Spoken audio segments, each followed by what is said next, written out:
Para encerrar nossa aula, para encerrar o capítulo 6, eu trouxe duas questões aqui, cobradas em concursos públicos recentes, e a gente vai analisá-las.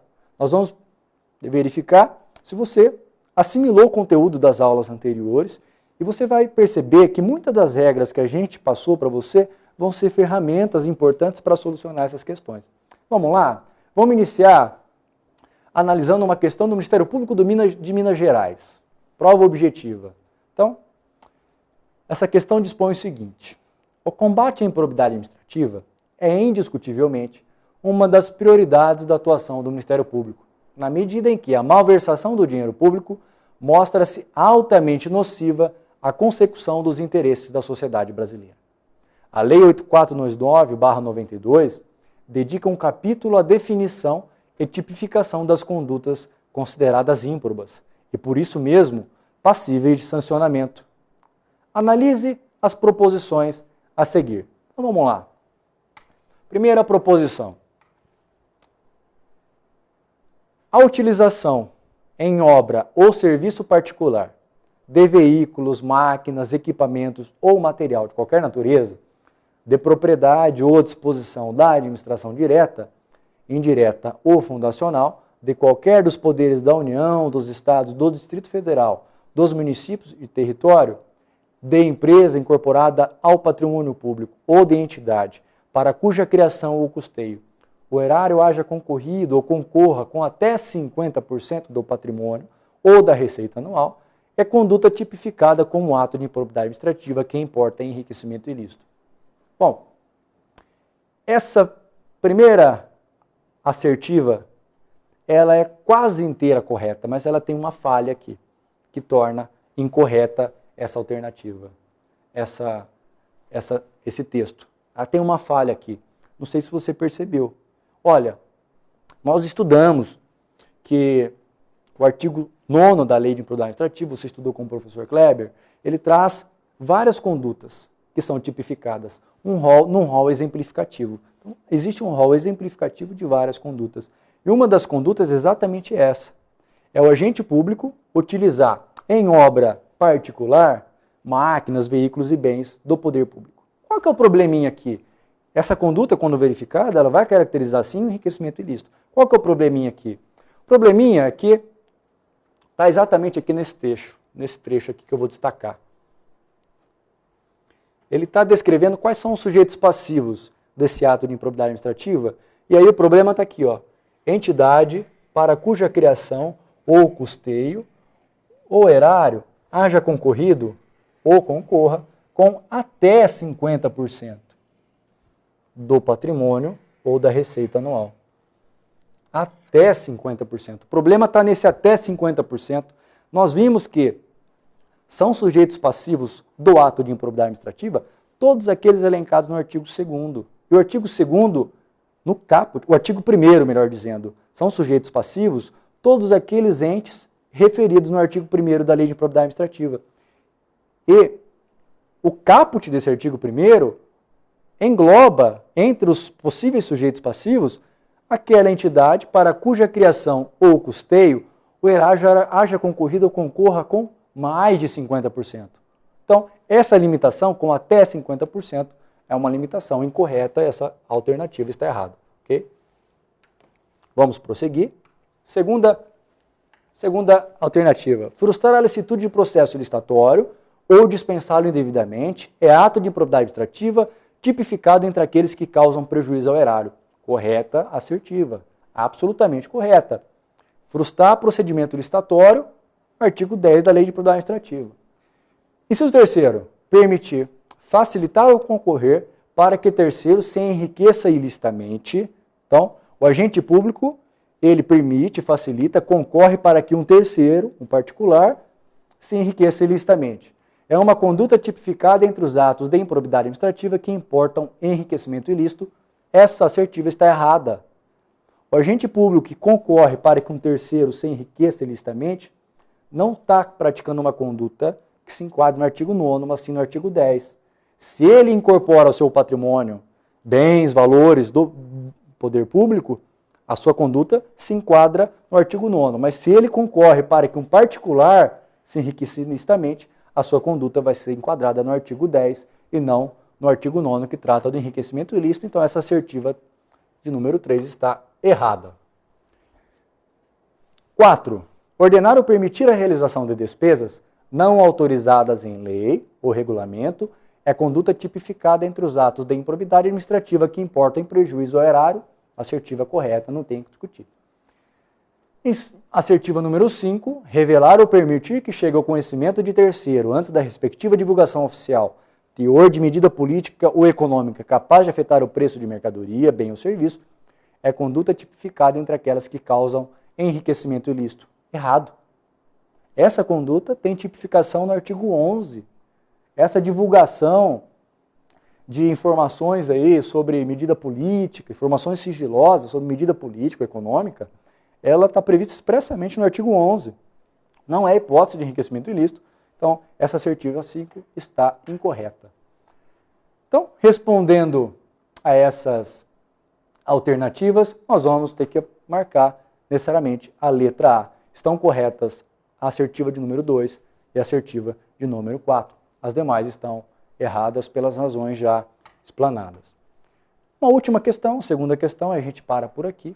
O artigo 12 da Lei de Improbidade estabelece que, independentemente das sanções penais, civis e administrativas, sujeita-se o responsável pelo ato de improbidade administrativa às combinações ali estipuladas, que podem ser aplicadas isolada ou cumulativamente, de acordo com a gravidade do fato. Então,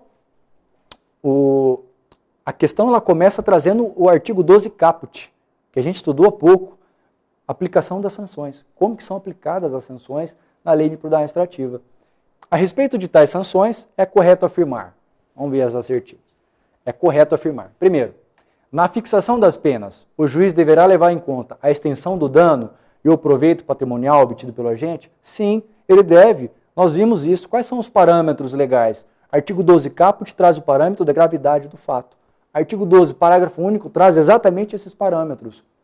Extensão do dano e proveito patrimonial obtido pelo agente. Eles devem sim ser levados em consideração. Assertiva 2.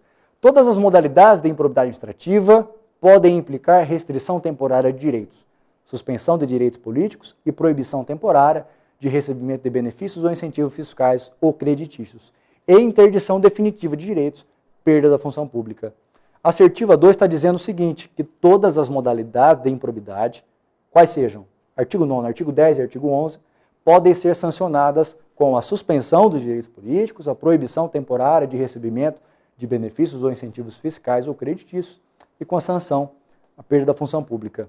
Para responder essa assertiva 2, você vai lembrar da primeira regra básica que eu passei para você quando a gente iniciou o estudo das sanções. Você lembra qual que é a primeira regra básica das sanções? A regra é a seguinte. O artigo 12 ele traz 6 sanções, 6 espécies de sanção.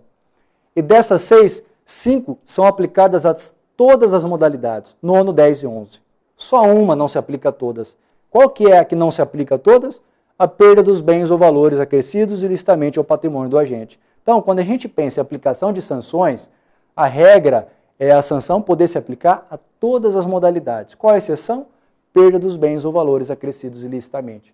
O inciso 2º trata das seguintes sanções: suspensão de direitos políticos, proibição temporária de recebimento de benefícios ou incentivos fiscais, interdição definitiva de direitos, que é a perda da função pública. Essas 3 sanções estão inseridas na regra geral. Ou seja, elas podem ser aplicadas às 3 modalidades de improbidade administrativa. Então, essa assertiva 2 está correta, usando aquela regra geral que a gente estudou. Todas as modalidades de improbidade podem implicar, então, essas sanções. Assertiva 3.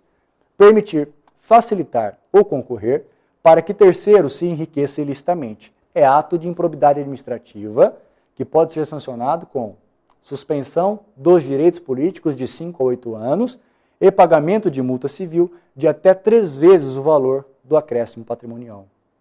Começou bem, mas terminou mal. Começou bem por quê? O agente público que permite que o terceiro se enriqueça ilicitamente, a gente acabou de ver na primeira questão, a sua conduta se enquadra no artigo 10. Permitir que um terceiro se enriqueça ilicitamente, artigo 10 da Lei de Improbidade Administrativa. E para o artigo 10, qual que é a sanção de suspensão de direitos políticos? De 5 a 8 anos, correto. O problema está na parte final. pagamento de multa civil de até 3 vezes o valor do acréscimo patrimonial. Não é esta sanção. A multa civil, no artigo 10, qual que é? 2 vezes o valor do dano. Até 2 vezes o valor do dano. Então, essa assertiva 3 está incorreta. Assertiva 4. Adquirir para si ou para outrem, no exercício de mandato, cargo, emprego ou função pública, bem de qualquer natureza cujo valor seja desproporcional à evolução do patrimônio ou à renda do agente público. É ato de improbidade administrativa punível, entre outras sanções, com perda da função pública, tá certo? Suspensão dos direitos políticos de 8 a 10 anos, tá certo? E pagamento de multa civil de até 3 vezes a remuneração percebida pelo agente. Opa, aqui está errado. Essa conduta descrita, ela se subsume ao artigo 9º, evolução desproporcional do patrimônio. Artigo 9º, é enriquecimento ilícito. Qual que é a sanção de suspensão dos direitos políticos? Para enriquecimento ilícito, 8 a 10 anos, está certo. Qual que é a multa civil? De até 3 vezes o quê? O valor do acréscimo patrimonial e não da remuneração percebida pelo agente. Por isso, essa assertiva 4ª está errada. Assertiva número 5. Frustrar a licitude de concurso público é ato de improbidade administrativa que sujeita o responsável ao pagamento de multa civil de até 100 vezes o valor da remuneração percebida pelo agente. Aqui está correto. Aqui está correto. Lembra? Frustrar a licitude de processo licitatório, artigo 10. Frustrar a licitude de concurso público, artigo 11. E qual que é a sanção de multa civil para o artigo 11? Ofensa aos princípios da administração pública. Exatamente isso. Até 100 vezes o valor da remuneração percebida pelo agente, essa assertiva está correta. Estão corretas, portanto, as assertivas 1, 2 e 5, a letra B, que é a opção aqui para a gente escolher. Ok? Bom, aqui a gente encerra o estudo do capítulo 6 de improbidade administrativa.